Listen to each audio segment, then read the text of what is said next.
If you want to continue to follow our adventure, click subscribe. So you don't miss anything, click the bell notification. So for all you folks who think all I do is negative videos, well, here's your positive video. And I actually looked it up today. And the difference between a pessimist, an optimist, and a realist. And it talked about if you fail a test, and an optimist is going to say, oh, I'll do better next time. Pessimist will say, oh, I can never succeed at anything. And a realist will say, oh, well, I know exactly what I did to mess up. I should have studied harder here. I knew I was going to mess that up because I didn't study as well as I should have. Lesson learned. And that's exactly how, the last test I failed in college, that's exactly what I said to myself. I went in there knowing exactly what I had screwed up on before I took the test, and sure enough, that's why I failed. Let's talk about positive, optimistic, all that stuff. You know, the lifestyle is a difficult lifestyle. It is. There's a lot to it. It's not as difficult as my last job, I will give you that.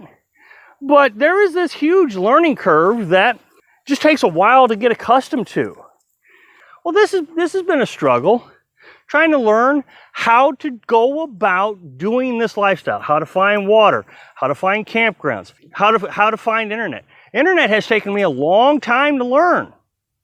It's not just something as simple as you go and you buy a cell phone package and say, okay, I got internet, because it's not the case. You can have Verizon and AT&T and T-Mobile and Straight Talk and still not have internet at some of these locations. You could be watching a Netflix movie. Everything's great, you got high-speed internet, and all of a sudden, boom, you don't. So you got to learn all this and understand it, otherwise it becomes very frustrating. Well, one of the things I had to learn was how to find campgrounds. They have things to make your life easier. I mean, if you're always day-to-day struggling, trying to find water, trying to find internet, trying to find, you're never going to get to enjoy the lifestyle. But as you can see here, what is there not to enjoy? We have 4G LTE internet. Our Verizon, AT&T, and Straight Talk have all been really high speed. And we're not talking like 1 megabyte like I normally get when I say, hey, I got high speed. We're talking 10 to 15 megabytes per second.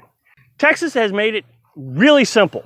Any other time I have done a search for free campsites in any other state, every state has a varying degree of difficulty, I'll give you that.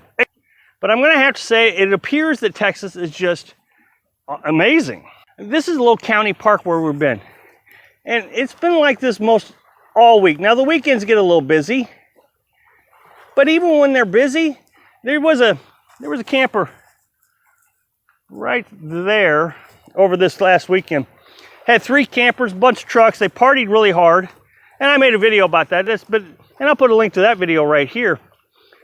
But you look at it now, and you can't even tell they were here, except for the trash that's in the trash can. I want to repeat that. Except for the trash that's in the trash can, you cannot tell that they were here. You know, I always, when a camper leaves, I always go over to the campsite and pick up all the trash. And the only thing I can see is a cigarette wrapper, a cigarette package wrapper that fell out of the trash can. It's obvious the wind blew it out of the trash can. But every place you want to go has at least water around here. Tomorrow we are leaving this campsite. We've been here 11 days. I don't want to push it. I don't want to overstay. You know, the freecampsites.net said it had 14-day stay limit.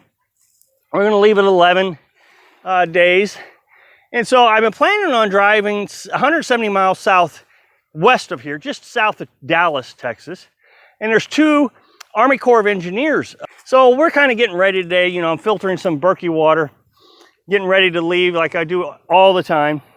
And a guy that had been here last weekend stops and says, hey, I wanted to let you know, if you go over to this town 13 miles away, there's another campground over there. It's got water, bathroom, everything. I thought, wow, that's interesting. I didn't see that on freecampsites.net. And so I went and looked, and the campground is listed, but it doesn't say anything about water. Well, it's only 13 miles away, and here we have a person who says he's staying over there that says it has water. So I'm going to go check it out. Again, they're just another campground that is just going to make this life really easy all next winter. You know, we're going to stay here through through May. before we head into Arizona to see the North Rim Grand Canyon. And, you know, we're really excited about going to see the North Rim. But in the meantime, our life seems to be just sailing along quite easily. I just don't know how to explain how relaxing it has been to be here 11 days knowing that I've got everything planned out well into July. Here's the thing. I don't know if the next campground's really got what's advertised, because it doesn't matter. If it doesn't have what's advertised, I can go another 15 miles to another campground that supposedly has water. I mean, they're just everywhere. And then you go over into Oklahoma. Over in Oklahoma, they got a campground that has free electric, free water.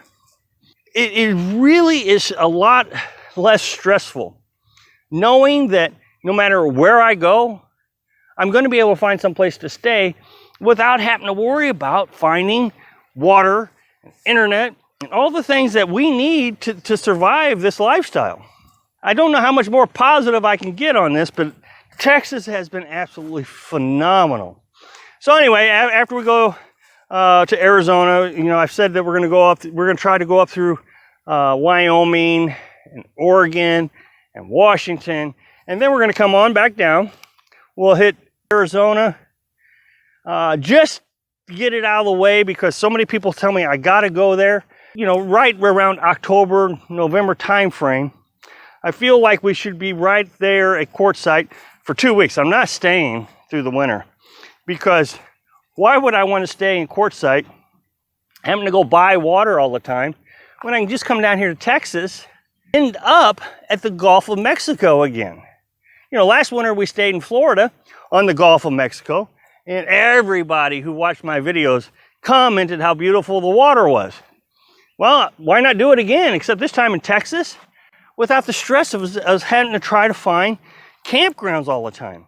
It's just a really different environment here in Texas, one that I've not seen anywhere else.